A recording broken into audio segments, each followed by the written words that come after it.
Hello friends, ఎండు ఖర్జూరం అండి. ఎండు ఖర్జూరం అనేది చాలా హెల్త్కి చాలా మంచిదండి. ఈ ఎండు ఖర్జూరం అనేది రాత్రిపూట నానబెట్టుకుని పొద్దుటే తీసుకున్నారంటే రక్తం లేని వాళ్ళకి రక్తం పడుతుందండి. అలాగే జీర్ణశక్తి తక్కువగా ఉన్న వాళ్ళకి దీంట్లో చాలా విటమిన్స్, పోషకాలు చాలా ఉంటాయండి. దీంట్లో ఎటువంటి కొలెస్ట్రాల్ అనేది ఉండదండి. ఇది హెల్త్కి చాలా మంచిది అనమాట. ఇవి ముదురు రంగులో ఉండే ఖర్జూరాన్ని అయితే తీసుకోండి.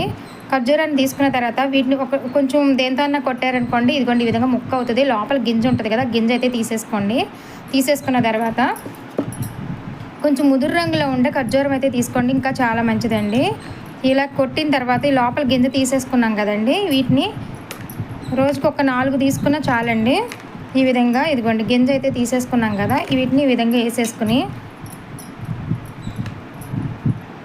కొంచెం వాటర్ అయితే పోసేసుకుని నైట్ పడుకునే ముందు నానబెట్టేసుకున్నాం అనుకోండి, పొద్దుటే లెగ్గానే ఈ వాటర్ అనేది తాగేసి, వాటర్ కూడా చాలా తియ్యగా ఉంటుందండి. ఈ వాటర్ అనేది తాగేసి ఆ కాయలు అనేవి తినేయాలన్నమాట. హెల్త్ బెనిఫిట్స్ అయితే ఉన్నాయండి. ఈ పిల్లలే కదండి, పెద్దవాళ్ళు ఎవరైనా తాగొచ్చు అనమాట. ఈ హెల్త్కి చాలా మంచిదండి. ఈ వీడియో కనుక నచ్చితే లైక్ చేయండి. ప్లీజ్ సబ్స్క్రైబ్ చేయండి ఫ్రెండ్స్.